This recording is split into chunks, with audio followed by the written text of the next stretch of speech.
بسم اللہ الرحمن الرحیم۔ سامعین کرام، آپ سن رہے ہیں انسپیکٹر احمد یار خان سیریز کے سلسلے کی ایک اردو کہانی زندگی کے میلے، جس کے مصنف خود احمد یار خان ہیں اور یہ اس سلسلے کی پہلی قسط ہے۔ مجھے امید ہے آپ کو میری یہ کاوش بھی پسند آئے گی۔ آپ نے اگر ابھی تک میرا چینل کہانی گھر سبسکرائب نہیں کیا تو ابھی میرے چینل کو سبسکرائب کر لیجئے تاکہ آنے والی ہر نئی کہانی کی اطلاع بر وقت آپ تک پہنچ سکے۔ کہتے ہیں چور چوری سے باز آ جاتا ہے، ہیرا پھیری سے باز نہیں آتا۔ اسی طرح تھانے دار ریٹائر ہو کر گھر آ جاتا ہے مگر تھانے داری سے باز نہیں آتا۔ یہی حالت میری تھی جب مجھے ریٹائر کیا گیا۔ اتنا عرصہ تھانے داری کرتے کرتے گاؤں میں آیا تو میرے لیے عام قسم کا شہری بلکہ دیہاتی بن کر رہنا بہت ہی مشکل ہو گیا۔ مثلاً ایک روز بیوی نے مجھے کہا کہ بھینس کا کٹا کھل کر باہر نکل گیا ہے۔ بیوی نے یہ بھی کہا کہ مویشی جوہڑ میں اتر جاتے ہیں، کٹا وہیں ہوگا، لیکن میں نے گھر سے کٹے کا کھرا اٹھانا شروع کیا تو گاؤں سے اس طرف نکل گیا جس طرف جوہڑ نہیں تھا۔ میں نے کٹے کے کھل کر نکل جانے کو جرم و جاسوسی کی واردات بنا دیا، اور جب میں سراغ رسانی کی کوئی بہترین لائن سوچتا ہوا گھر آیا تو کٹا کھرلی پر بندھا ہوا تھا۔ گاؤں میں سارا دن بیکار پڑے رہنے سے طبیعت اکتا جاتی تھی۔ قریبی تھانہ 8 میل دور تھا۔ وہاں میرا ایک شاگرد تھانے دار لگا ہوا تھا۔ ایک روز اس کے ہاں چلا گیا۔ تھانے میں جا کر طبیعت کو سکون آ گیا۔ میں نے اپنے شاگرد سے کہا، مجھے حوالات میں بند کر دو، گاؤں میں جی نہیں لگتا۔ اس نے مشورہ دیا کہ گاؤں میں جب کبھی طبیعت اچاٹ ہو جائے تو میں کچھ دن اس کے ہاں گزار جایا کروں۔ وہ میرا عزیز دوست تھا، اب بھی دوست ہی ہے، اونچے عہدے پر پہنچ گیا ہے۔ میں نے یہ معمول بنا لیا کہ 8-10 روز بعد اس کے ہاں چلا جاتا، 2-3 دن اس کا مہمان رہتا، وارداتوں اور مقدموں میں دلچسپی لیتا تو طبیعت بحال ہو جاتی۔ ایک بار یوں ہوا کہ میں 1 مہینہ اس کے ہاں نہ گیا۔ ایک روز اس کا ایک کانسٹیبل آیا، کہنے لگا کہ خان صاحب بلاتے ہیں۔ اس نے گھوڑا بھیجا تھا لیکن میں اپنے گھوڑے پر گیا۔ اس نے کہا، ملک صاحب آپ کے مطلب کا ایک کیس آیا ہے، میں نے اسی لیے آپ کو بلایا ہے۔ میں نے اس کے ہاں ڈیرے ڈال دیے۔ یہ قتل کی واردات تھی۔ اس تفتیش کی کہانی سنانے سے پہلے یہ بتا دینا میں ضروری سمجھتا ہوں کہ میں خان صاحب کا نام نہیں بتاؤں گا کیونکہ وہ ابھی سروس میں ہیں۔ پولیس کے اعلیٰ حکام کے مطابق کسی ایسے افسر کا نام کسی کہانی یا مضمون میں استعمال نہیں ہو سکتا جو ابھی سروس میں ہو۔ ان کے نام کو پوری طرح چھپائے رکھنے کے لیے میں واردات کے موقع اور مقام کی بھی واضح نشاندہی نہیں کروں گا۔ آپ کی دلچسپی کہانی سے ہونی چاہیے، نام اور مقام کو آپ کیا کریں گے؟ خان صاحب ہی کافی سمجھیے۔ پولیس میں بے شمار خان صاحب، ملک اور چودھری ہیں۔ واردات یہ تھی کہ ایک برانچ لائن سے رات کے وقت ایک پیسنجر گاڑی گزرا کرتی تھی۔ صبح کے وقت ریلوے لائن پر ایک جوان عورت کی لاش دیکھی گئی۔ سر لائن سے باہر دھڑ سے کٹا پڑا تھا اور دھڑ دونوں لائنوں کے درمیان پڑا تھا۔ میں جب خان صاحب کے پاس پہنچا تو لاش کا پوسٹ مارٹم ہو چکا تھا اور لاش وارثوں کے حوالے کی جا چکی تھی۔ میں لاش کو ایک نظر دیکھنا چاہتا تھا۔ ایک آدمی مقتولہ کے گاؤں بھیجا کہ لاش کو ابھی دفن نہ کریں، لیکن لاش دفنائی جا چکی تھی۔ خان صاحب نے 2 چیزیں نوٹ کی تھیں، ایک یہ کہ خون کا ایک قطرہ بھی موقع واردات پر نظر نہ آیا، دوسری یہ کہ لاش کی گردن پر سے ریل کا پہیہ گزرا تھا۔ اس سے یہ ثبوت ملتا تھا کہ اس عورت کو کسی اور طریقے سے غالباً گلا دبا کر قتل کیا گیا تھا۔ پھر لاش ریلوے لائن پر اس طرح رکھ دی گئی کہ گردن لائن کے اوپر رکھی گئی۔ اگر یہ حادثہ ہوتا تو مقتولہ کے جسم کے کئی ٹکڑے ہو جاتے۔ صرف گردن کٹنے سے یہ کہا جا سکتا تھا کہ مرنے والے نے خودکشی کی ہے، لیکن اس صورت میں وہاں بہت خون ہونا چاہیے تھا۔ خون کا ایک قطرہ بھی نہیں تھا۔ پوسٹ مارٹم رپورٹ میں ڈاکٹر نے خون کی غیر موجودگی اور لاش کا اکڑاؤ اور اندرونی اعضاء کا معائنہ کر کے رائے یہ دی تھی کہ مقتولہ کی موت پوسٹ مارٹم کے وقت سے 16 سے 18 گھنٹے اندازاً پہلے واقع ہوئی ہے۔ پوسٹ مارٹم دن کے 12:30 بجے ہوا تھا۔ اس کے مطابق موت شام 6:30 سے 8:30 بجے کے درمیان واقع ہوئی ہوگی۔ عورت کے جسم پر تشدد کا کوئی نشان نہیں تھا اور نہ اس کی عزت پر حملہ ہوا تھا۔ آدھی رات کے لگ بھگ ایک پیسنجر ٹرین گزرا کرتی تھی جس کا کوئی وقت مقرر نہیں تھا۔ ٹائم ٹیبل میں اس کا وقت 11:40 تھا، لیکن گاڑی ٹائم ٹیبل کی پابند نہیں تھی۔ پاکستان بن چکا تھا، آزادی کا چوتھا سال تھا، ریلوے کا محکمہ بھی آزاد ہو گیا تھا، گاڑیوں کے اوقات کی پابندی ختم ہو چکی تھی۔ خان صاحب ریلوے اسٹیشن سے پتہ کروا چکے تھے، پیسنجر ٹرین رات 12:17 پر اسٹیشن سے روانہ ہوئی تھی، جائے واردات پر 12:25 یا 27 پر پہنچی ہوگی۔ اس سے پہلے شام 6:20 پر ایک انجن جس کے ساتھ گارڈ کی صرف ایک وین تھی اسٹیشن سے رن تھرو ہوا تھا۔ اس وقت تک چونکہ سورج غروب نہیں ہوا تھا، اس لیے ممکن نہیں تھا کہ دن کی روشنی میں قاتل نے لاش لائن پر رکھی ہوگی۔ اگر مقتولہ جیتی جاگتی گاڑی کے نیچے آئی ہوتی تو قریب کے کھیتوں میں کام کرنے والے اور گزرنے والے لوگ اس کٹی ہوئی لاش کو دیکھ لیتے، لیکن خون موجود نہ ہونے سے کوئی شک نہیں رہ گیا تھا کہ عورت کو قتل کر کے 5-6 گھنٹے بعد لاش لائن پر رکھی گئی ہوگی۔ جسمانی اکڑاؤ سے ڈاکٹروں نے رائے دی کہ وہ رات 12 بجے نہیں بلکہ 5-6 گھنٹے پہلے مری ہے۔ گاڑی کے نیچے آنے کا وقت معلوم کرنے کے لیے میں اور خان صاحب اسٹیشن ماسٹر سے جا ملے اور اسے کہا کہ وہ اس انجن کے ڈرائیور کا نام اور پتہ معلوم کر دے جو گارڈ وین کو لے کر شام 6:20 پر رن تھرو ہوا تھا، اور پیسنجر ٹرین کے ڈرائیور کا بھی۔ اسٹیشن ماسٹر جوان سا آدمی تھا اور ذہین معلوم ہوتا تھا۔ اس نے جواب دیا، اگر آپ نہ آتے تو بھی میں آج رات یہ اطلاع تھانے پہنچا دیتا کہ عورت کون سے ڈرائیور نے ماری ہے۔ وہ انجن جو بریک وین لے کے گیا تھا تقریباً 1 گھنٹے بعد واپس آ رہا ہے، اسے روک لوں گا، ٹوکن نہیں دوں گا۔ پیسنجر ٹرین کا جو ڈرائیور تھا وہ کل صبح 8:30 بجے یہاں سے واپس گزرے گا، وہ ادھر جانے والی پیسنجر ٹرین لا رہا ہے۔ تفتیش بڑا ہی صبر آزما کام ہوتا ہے۔ اکثر اوقات ایک معمولی سی ضمنی بات معلوم کرنے کے لیے رات رات جاگنا پڑتا ہے، لمبے لمبے سفر کرنے پڑتے ہیں، در در گلی گلی جھک مارنی پڑتی ہے، دماغ معوف اور جسم ٹوٹ جاتا ہے۔ اس جھک جھک سے بچنے کے لیے پولیس 2 طریقے استعمال کیا کرتی ہے، ایک وعدہ معاف گواہ اور دوسرا 3rd ڈگری طریقہ یعنی پھینٹی۔ اگر مشتبہ 2 یا اس سے زیادہ ہوں تو ان میں سے ایک کو لالچ یا اذیت یا دونوں دے کر وعدہ معاف گواہ بنا لیا جاتا ہے۔ اگر مشتبہ ایک ہی ہو تو اسے اس قدر اذیت دی جاتی ہے کہ وہ اقبال جرم کر لیتا ہے۔ پاکستان نے تفتیش اور سراغ رسانی میں تو کوئی ترقی نہیں کی، اذیت دینے کے طریقوں میں حیران کن ترقی کی ہے۔ اکثر اوقات بے گناہ بھی اس تشدد کا نشانہ بن جاتے ہیں۔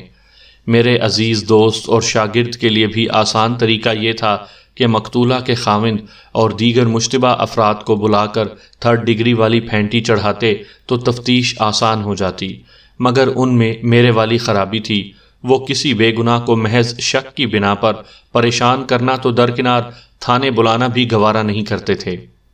ہم ریلوے اسٹیشن پر انتظار کرتے رہے۔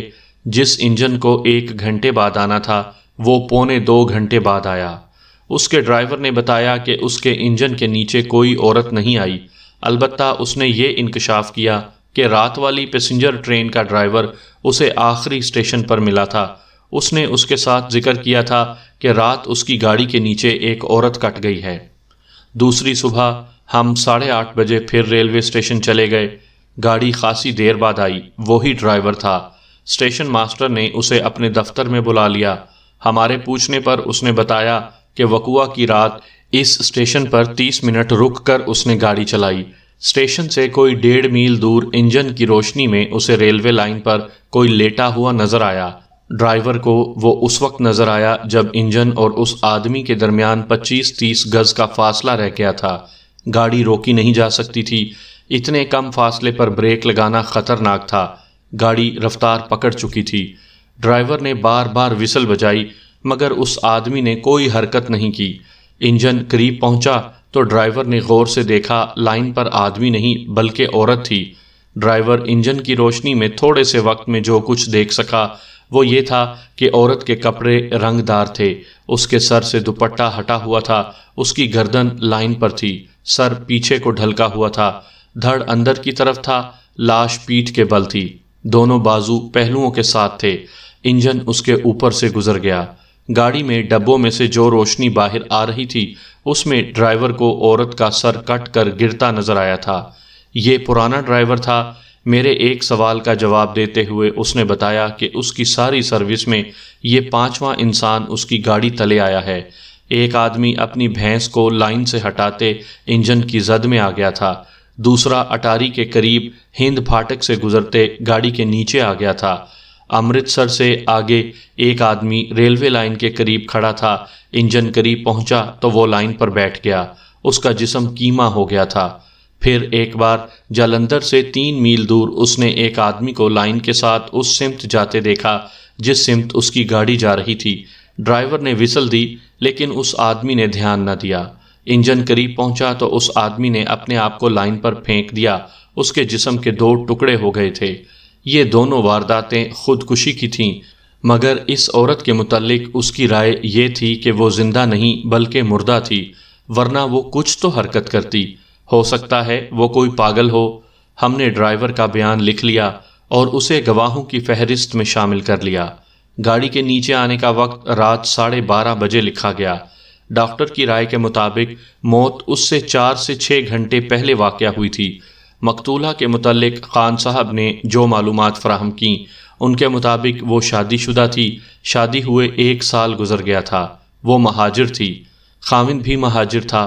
موت کے وقت اس کی عمر 23 سال تھی۔ رپورٹ درج کروانے اس کا خاوند آیا تھا۔ اس نے بیان دیا تھا کہ وہ صبح اٹھا تو بیوی بستر پر موجود نہیں تھی، وہ دونوں چھت پر سوئے تھے۔ خاوند نے سوچا کہ بیوی اس سے پہلے جاگ کر کام کاج میں لگ گئی ہوگی۔ نیچے آیا تو اسے معلوم ہوا کہ بیوی نیچے نہیں آئی۔ سورج طلوع ہو رہا تھا تو گاؤں کے ایک آدمی نے آ کر اطلاع دی کہ فلاں عورت ریلوے لائن پر کٹی پڑی ہے۔ سارا گاؤں دوڑ پڑا۔ لاش کے دھڑ پر چادر ڈال دی گئی اور کٹے ہوئے سر کو بھی ڈھانپ دیا گیا۔ خاوند تھانے چلا گیا۔ خان صاحب موقع پر پہنچے اور جو کارروائی کرنی تھی وہ کر کے لاش پوسٹ مارٹم کے لیے بھجوا دی گئی۔ خاوند نے خان صاحب سے 3 بار کہا کہ اس کی بیوی نے خودکشی کی ہے۔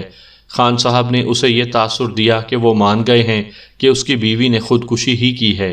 خان صاحب نے مجھے بتایا کہ خاوند اس طرح ہنسی خوشی تھانے سے نکلا جیسے کسی طالب علم نے بڑا مشکل پرچہ صحیح حل کر دیا ہو۔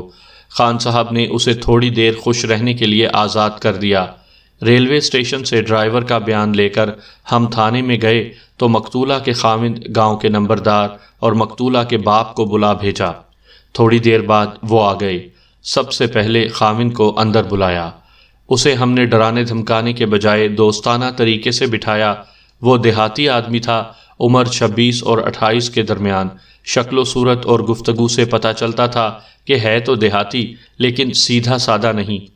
اس سے خان صاحب نے پہلا سوال یہ پوچھا، تم نے اتنے یقین سے کس طرح کہہ دیا کہ تمہاری بیوی نے خودکشی کی ہے؟ کیا وہ گھر میں پریشان رہتی تھی؟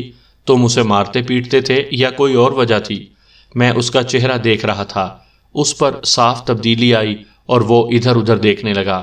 وہ جواب ڈھونڈ رہا تھا، کچھ کہنے لگا مگر ہکلا کر چپ ہو گیا۔ میں نے اسے کہا، گھبراؤ نہیں یار، ہم یہ تو نہیں کہتے کہ تم نے اسے قتل کیا ہے۔ اگر تم اسے مارتے پیٹتے تھے تو بتا دو، ہم لکھ لیں گے کہ تمہاری بیوی نے خانگی حالات سے تنگ آ کر خودکشی کر لی ہے۔ اس کا حوصلہ ٹھکانے آ گیا، کہنے لگا، پہلے تو وہ میرے ساتھ بہت خوش تھی، کوئی 3 مہینوں سے اس کا دماغ خراب ہو گیا تھا، چھوٹی چھوٹی باتوں پر اسے غصہ آ جاتا تھا اور لڑ پڑتی تھی۔ 1 مہینہ گزرا، اس نے میری ماں کی بے عزتی کر دی تو میں نے اسے بہت پیٹا تھا۔ اس کے بعد میں نے اسے 2 دفعہ پیٹا تھا۔ مرنے سے 3-4 روز پہلے اس نے مجھے کہا تھا کہ میں کچھ کھا کر مر جاؤں گی۔ میں نے توجہ نہ دی کیونکہ میں اسے اتنا دلیر نہیں سمجھتا تھا۔ وہ ہمارے ان سوالوں کا کوئی تسلی بخش جواب نہ دے سکا کہ 1 سال میں وہ 9 مہینے خوش اور مطمئن رہی مگر آخری 3 مہینے اس کا رویہ کیوں بدل گیا۔ ہم نے یہ بھی پوچھا کہ کیا اس کے علم میں ایسی کوئی بات کبھی آئی تھی کہ اس کی بیوی نے کسی اور کے ساتھ تعلقات پیدا کر لیے ہوں اور اس کے رویے کی تبدیلی کا باعث یہی تعلقات ہوں۔ اس نے پرزور طریقے سے کہا کہ اسے اپنی بیوی پر ایسا کوئی شک نہیں تھا اور نہ وہ اس قسم کی تھی۔ میں نے اس سے پوچھا کہ 1 سال میں اس کی بیوی میں بچے کے کوئی آثار نہیں تھے، اس کی کیا وجہ ہے؟ اس نے دیہاتیوں کی طرح جواب دیا، یہ تو اللہ کی مرضی ہے، میں نے اس زمن میں بہت قریدہ ہیر پھیر کر سوالات کیے مگر اس کے منہ سے کوئی کام کی بات نہ نکل سکی، اسے ہم نے باہر نکال دیا۔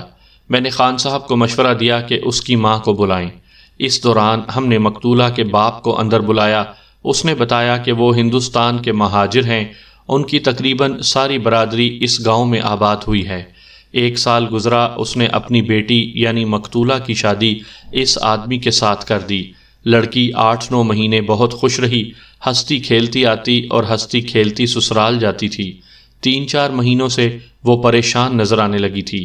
پہلے تو اس نے کچھ نہ بتایا، 1.5 مہینہ ہوا اس نے اپنی ماں کو بتایا تھا کہ خاوند نے اسے مارا ہے۔ اس کے بعد اس نے کئی بار اپنی ماں کو بتایا کہ خاوند اس کے ساتھ بہت برا سلوک کرتا ہے۔ تم نے یا تمہاری بیوی نے کبھی اپنی بیٹی کے خاوند سے پوچھا تھا کہ وہ اسے کیوں مارتا پیٹتا ہے؟ میں نے اس سے پوچھا۔ کبھی نہیں، اس نے جواب دیا۔ ہم اپنی بیٹی کو سمجھاتے رہے کہ وہ خاوند کی مرضی کے مطابق چلے اور اسے ناراض نہ ہونے دے۔ کیا یہ آدمی یعنی مقتولہ کا باپ اتنا شریف یا کمزور تھا کہ وہ اپنے داماد سے کچھ کہنے سے ڈرتا تھا؟ دیہات کے لوگ تو ان باتوں پر ایک دوسرے کے سر کھول دیتے ہیں۔ ذرا سی بے مزگی پیدا ہو جائے تو شادی شدہ بیٹیوں کو گھر بٹھا لیتے ہیں۔ میں نے اس پر سوال کرنے کے بجائے اس کے اس رویے کی تعریف شروع کر دی اور ایسی دوستانہ باتیں کی کہ وہ بھول ہی گیا کہ وہ تھانے میں 2 تھانے داروں کے ساتھ بیٹھا ہے۔ اس کے منہ سے یہ الفاظ نکل گئے۔ ایک روز میری بیٹی روتی ہوئی گھر آئی، اس کے خاوند نے اسے بہت پیٹا تھا اور اس نے یہ بھی کہا کہ خاوند مجھے طلاق دینا چاہتا ہے۔ پھر بھی میں نے اسے واپس بھیج دیا۔ وہ نہیں جانتی تھی کہ اس نے اسے زبردستی گھر سے نکال دیا۔ تم نے بہت اچھا کیا، میں نے اس کی پیٹھ تھپکاتے ہوئے کہا اور پوچھا، اپنے داماد کے متعلق تمہاری کیا رائے ہے؟ وہ کسی دوسری عورت کے جال میں تو نہیں پھنس گیا تھا؟ میں کچھ کہہ نہیں سکتا، اس نے کہا، لیکن وہ ایسا آدمی نہیں۔ ہمارے چھوٹے سے گاؤں میں ایک بھی عورت ایسی نہیں جو خراب چال چلن کی ہو۔ تمہیں اپنی بیٹی کے چال چلن کے متعلق یقین ہے کہ ٹھیک تھا؟ خان صاحب نے بم پھینکا۔ وہ بدک گیا اور گھبراہٹ کے لہجے میں اس نے کہا، جی ہاں، اس کا چال چلن بہت اچھا تھا۔ میں اپنی کہانیوں میں آپ کو پہلے ہی بتا چکا ہوں کہ بعض حالات میں ہم مشتبہ افراد کی باتیں کم سنتے ہیں اور چہروں کا اتار چڑھاؤ زیادہ دیکھتے ہیں۔ میں اس اتار چڑھاؤ کو بیان نہیں کر سکتا، یہ مہارت تجربے اور مشاہدے سے حاصل ہوتی ہے۔ اس آدمی نے مجھے شک میں ڈال دیا۔ اگر اس کی بیٹی کا چال چلن ٹھیک تھا تو کوئی اور گڑبڑ ہوگی، اور یہ گڑبڑ جو کچھ بھی تھی وہ اس آدمی کے سینے میں چھپی ہوئی تھی۔ اگر ریلوے لائن پر خون ہوتا تو اسے خودکشی کی واردات سمجھ لیا جاتا، خودکشی کا باعث خانگی تنازع لکھ دیا جاتا، لیکن اس میں کوئی شک نہیں رہا تھا کہ مقتولہ قتل ہوئی تھی۔ قتل کا باعث رقابت بھی ہو سکتا تھا۔ میں نے مقتول کے باپ سے پوچھا، تمہاری بیٹی کا رشتہ کسی اور نے بھی مانگا تھا؟ اس سوال کا جواب ہاں یا نہیں ہونا چاہیے تھا، لیکن یہ شخص بوکھلا گیا۔ میں نے اپنا مخصوص طریقہ اختیار کیا، وہ یہ تھا کہ میں نے اس کی آنکھوں میں آنکھیں ڈال دیں اور چپ چاپ اسے ٹکٹکی باندھ کر دیکھتا رہا۔ اس نے سوائے ہکلانے کے کوئی جواب نہ دیا، پھر بالکل ہی چپ ہو کر میرے منہ کی طرف دیکھنے لگا، لیکن میری آنکھوں کا سامنا نہ کر سکا۔ کبھی بائیں دیکھتا، کبھی دائیں، اور جب میری طرف دیکھتا تو اس کے ہونٹ کانپتے مگر آواز نہ نکلتی۔ میں 1.5-2 منٹ اسے ٹکٹکی باندھ کر دیکھتا رہا۔ آخر اس کی ٹھوڑی تھام کر میں نے اس کا چہرہ اپنی طرف کیا اور نرم سے لہجے میں پوچھا، تم کیا چھپانے کی کوشش کر رہے ہو؟ کچھ نہیں حضور، اس نے جیسے گہری نیند سے جاگ کر کہا ہو۔ آپ سے کیا چھپا سکتا ہوں؟ اور اچانک اس کے آنسو نکل آئے اور وہ دھاڑے مار مار کر رونے لگا۔ میں اور خان صاحب اسے دیکھتے رہے، اسے تسلی دلاسا نہ دیا۔ روتے روتے اس نے کہا، اللہ کسی عزت دار کو بیٹی نہ دے۔ اس کے بعد ہم نے اس پر سوالوں کی بوچھاڑ کر دی مگر اس نے کام کی کوئی بات نہ بتائی۔ خان صاحب نے اس سے پوچھا کہ اس نے یہ کیوں کہا ہے کہ اللہ کسی کو بیٹی نہ دے۔ اس کا جواب اس نے فوراً دیا۔ اس نے کہا، اگر میری بیٹی نہ ہوتی تو آپ مجھ سے یہ نہ پوچھتے کہ تمہاری بیٹی کا چال چلن کیسا ہے اور اس کا رشتہ کسی اور نے مانگا تھا یا نہیں۔ اس کی یہ بات میرے دل میں اتر گئی۔ میں نے سوچا کہ عزت دار کمزور آدمی ہوتا ہے، پھر بھی ہم نے اسے تفتیش سے خارج نہیں کیا۔ اسے باہر بیٹھنے کو کہا، وہ چلا گیا تو خان صاحب نے مجھ سے کہا، ملک صاحب آپ نے ٹھیک کہا تھا کہ اس شخص نے کچھ چھپا لیا ہے، مگر آپ اس کے رونے سے موم ہو گئے۔ وہ ابھی گیا کہاں ہے؟ میں نے کہا یہیں تو ہے، ذرا اسے دم لینے دو، مقتولہ کی ساس کو اندر بلاؤ۔ وہ آ چکی تھی، اسے اندر بلایا اور پوچھا اس کا بیٹا اپنی بیوی کو مارتا پیٹتا کیوں تھا؟ اس نے جواب دیا کہ لڑکی منہ پھٹ ہو گئی تھی۔ اس نے یہ بھی کہا کہ 8-9 مہینے وہ ٹھیک ٹھاک رہے، پھر وہ لڑنے جھگڑنے لگے۔ خان صاحب نے اس سے پوچھا وہ رات کہاں سوتے تھے؟ اس نے جواب دیا چھت پر۔ جس رات تمہاری بہو غائب ہوئی اس رات یا دن کو بھی خاوند نے اسے پیٹا تھا؟ خان صاحب نے پوچھا اور ساس نے نفی میں جواب دیا۔ پھر سوچ کر بتاؤ، خان صاحب نے کہا۔ تمہیں اچھی طرح یاد ہے کہ تمہاری بہو تمہارے بیٹے کے ساتھ چھت پر گئی تھی اور وہیں سوئی تھی۔ سوچنا کیا؟ ساس نے کہا، دونوں روزانہ اوپر سوتے تھے، رات کو تم نے چھت پر سے کسی کو اترتے نہیں دیکھا؟ خان صاحب نے پوچھا اور اسے یوں لقمہ دیا، تمہاری بہو رات کو اٹھ کر ریلوے لائن پر چلی گئی تھی، وہ کس طرف سے اتری ہوگی؟ ارے ہاں، بڑھیا نے چونک کر کہا، صبح سویرے میرا بیٹا جاگا اور باہر نکل گیا، فوراً واپس آ گیا۔ اس نے سیڑھی اٹھا رکھی تھی، میں بھینس کو چارہ ڈال رہی تھی۔ میں نے پوچھا کہ بیٹا یہ سیڑھی کہاں سے لائے ہو؟ اس نے غصے سے کہا کہ یہ سیڑھی باہر کس نے رکھی تھی؟ بڑی مشکل سے چیزیں بنتی ہیں۔ پھر اس نے اپنی بیوی کے متعلق پوچھا تو میں نے اسے کہا کہ وہ تو ابھی اوپر سے ہی نہیں آئی۔ میرے بیٹے نے حیران ہو کر کہا کہ وہ اوپر تو نہیں ہے۔ پھر اس نے پوچھا کہ یہ سیڑھی اسی نے تو نہیں باہر رکھی تھی؟ اپنے بیٹے کی گھبراہٹ دیکھ کر مجھے فکر پیدا ہوئی، صحن کے اندر سے سیڑھیاں اوپر جاتی ہیں۔ میں اوپر گئی تو بہو واقعی بستر پر نہیں تھی، اس کی جوتی اس کی چارپائی کے ساتھ پڑی تھی۔ میرا بیٹا اسے دیکھنے کے لیے باہر نکل گیا۔ میں نے چھت پر کھڑے ہو کر ادھر ادھر دیکھا، شاید کہیں کھیتوں ہی میں نظر آ جائے، کسی سے پوچھتے بھی شرم آتی تھی۔ سورج نکلنے والا تھا جب گاؤں میں شور برپا ہو گیا کہ میری بہو ریلوے لائن پر کٹی پڑی ہے۔ وہ کام کاج کے وقت ننگے پاؤں رہتی تھی یا جوتی پہنے رکھتی تھی؟ خان صاحب نے پوچھا۔ میں بہت دیر سے خاموش بیٹھا تھا۔ وہ ننگے پاؤں رہنے کی عادی نہیں تھی، اس نے جواب دیا۔ گھر میں کبھی جوتی اتار دے تو اتار دے، باہر جوتی پہن کر نکلا کرتی تھی۔ خان صاحب آنکھیں بند کر کے کچھ سوچنے لگے، اچانک بیدار ہو گئے اور اس عورت کو باہر بیٹھنے کو کہا۔ وہ چلی گئی تو خان صاحب نے مجھے کہا، مقتولہ کی جوتی اس کی چارپائی کے ساتھ پڑی تھی، لیکن وہ ریلوے لائن تک اپنے پاؤں پر چل کر نہیں گئی۔ میں نے لاش بڑی غور سے دیکھی تھی۔ اس کی ساس نے ٹھیک کہا ہے کہ وہ ننگے پاؤں چلنے کی عادی نہیں تھی۔ گاؤں کی عورتوں کے پاؤں گندے اور بھدے ہوتے ہیں، یہ تو معمولی سے قسم کے کسان ہیں، لیکن مقتولہ کے پاؤں صاف ستھرے تھے۔ اگر وہ ننگے پاؤں چل کر ریلوے لائن تک گئی ہوتی تو اس کے پاؤں ٹخنوں تک گرد سے اٹے ہوئے ہوتے، ان پر گرد کا نشان بھی نہیں تھا۔ میں نے تو لاش دیکھی ہی نہیں تھی۔ خان صاحب ان دانش مند تھانے داروں میں سے تھے جو لاش کو سر سے پاؤں تک دیکھتے ہیں۔ اکثر اوقات کوئی ایسا نشان یا اشارہ مل جاتا ہے جو تفتیش میں بہت مدد دیتا ہے۔ کبھی کبھی لاشیں خاموش زبان میں مجرم کی نشاندہی کر دیا کرتی ہیں۔ اس لاش نے ایسی ہی گواہی دے دی تھی۔ اب کڑیاں لانا ہمارا کام تھا۔ 3 چیزیں ہماری توجہ اور سوچ بچار کا مرکز بن گئیں، جوتی جو چھت پر پڑی تھی، سیڑھی جو مکان کے باہر یا پچھواڑے لگائی گئی تھی، اور لاش کے پاؤں جو صاف ستھرے تھے۔ یہ تینوں چیزیں مقتولہ کے خاوند کے گرد گھومتی تھیں۔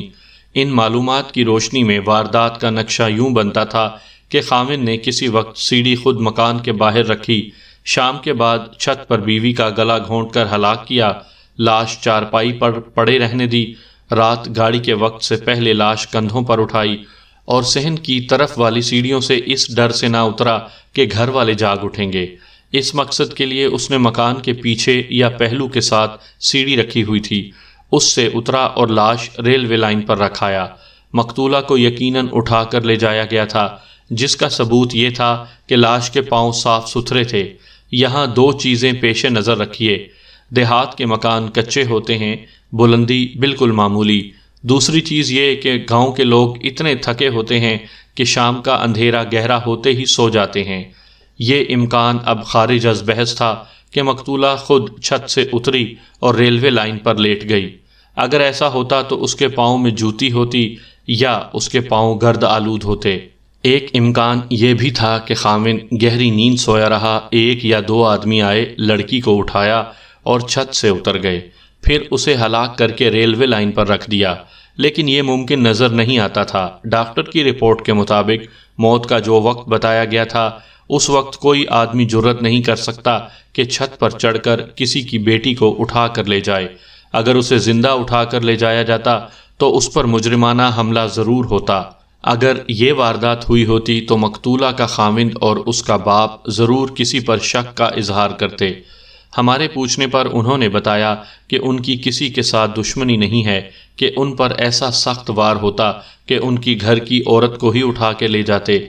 دشمنی کے بجائے اس چھوٹے سے گاؤں میں اتفاق تھا، اتفاق بھی ایسا کہ خان صاحب کے مخبر کوئی راز کی بات نہ لا سکے۔ گاؤں میں چند گھر مقامی لوگوں کے تھے، باقی مہاجروں کے، جو سب ایک ہی برادری کے تھے۔ مقامی اور مہاجر مل جل کر رہتے تھے، لیکن دونوں اپنے کلچر اور رسم و رواج اور رہن سہن کو ایک دوسرے سے بچانے کی کوشش کرتے رہتے تھے، لہٰذا وہ ایک دوسرے کے گھروں کے اندر کی باتوں سے واقف نہیں تھے۔ پاکستان کی عمر ابھی 4 سال تھی اور ان مہاجروں کو اس گاؤں میں آئے ہوئے 3 سال ہوئے تھے۔ مخبروں نے صرف یہ بتایا کہ مقتولہ کا باپ برادری کا سربراہ ہے اور برادری پر اس کا اتنا رعب ہے کہ اس کی اجازت کے بغیر کوئی بات باہر نہیں نکل سکتی۔ مقتولہ اور اس کے خاوند کے چال چلن کے متعلق مخبر جو رپورٹیں لائے وہ اچھی تھیں، مگر اس میں کوئی شک نہیں تھا کہ مقتولہ کو خاوند نے قتل کیا ہے یا اس قتل میں اس کا ہاتھ ضرور ہے۔ حیرت اس پر تھی کہ مقتولہ کا باپ اپنے داماد پر شک کا اظہار کیوں نہیں کر رہا تھا، اور یہ سوال ہمیں پریشان کر رہا تھا کہ خاوند نے اپنی بیوی کو کیوں قتل کیا، اور کیا یہ ہو سکتا تھا کہ باپ بھی اپنی بیٹی کے قتل میں شامل یا رضامند تھا؟ میں نے اور خان صاحب نے سوچ بچار کر کے فیصلہ کیا کہ خاوند کے گھر کی تلاشی لی جائے اور اسے حراست میں لے لیا جائے۔ میں سی ڈی کو ذرا اچھی طرح دیکھنا چاہتا تھا۔ یہ قتل کے بعد کا دوسرا دن تھا، سورج غروب ہونے میں ابھی گھنٹہ بھر باقی تھا۔ ہم نے ان سب کو جنہیں تھانے بٹھا رکھا تھا ساتھ لیا، چند ایک کانسٹیبل ساتھ لیے اور مقتولہ کے گاؤں چلے گئے۔ خاوند کی نشاندہی پر ہم اس کے گھر میں داخل ہوئے۔ میں نے سب سے پہلے اس کی ماں سے کہا کہ وہ سیڑھی مجھے دکھائے جو اس کا بیٹا صبح کے وقت باہر سے اٹھا لایا تھا۔ سیڑھی صحن میں پڑی تھی، بڑی اوٹ پٹانگ سی سیڑھی تھی، اس میں بانس بھی تھا، درختوں کی ٹیڑھی اور موٹی 2 خشک ٹہنیاں بھی اور 3 ڈنڈے دیودار کے بھی تھے۔ کہیں سے موٹا کیل باہر نکلا ہوا اور مڑا ہوا تھا، اور جو ڈنڈے درختوں کے تھے ان پر کئی نوکیں تھیں۔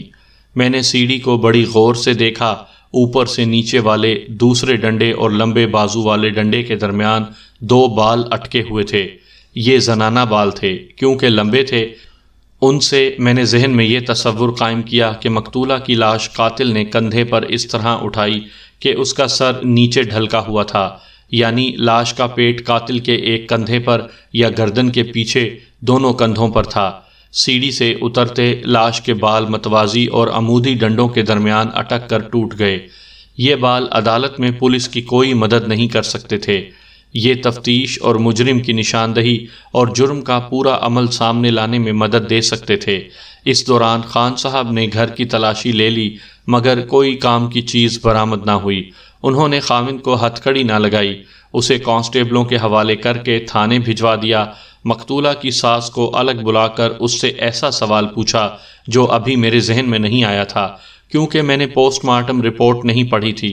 خان صاحب نے مقتولہ کی ساس سے پوچھا، جس رات تمہاری بہو گاڑی کے نیچے آئی، اس شام تمہاری یا تمہارے بیٹے کی اس کے ساتھ لڑائی ہوئی تھی یا نہیں؟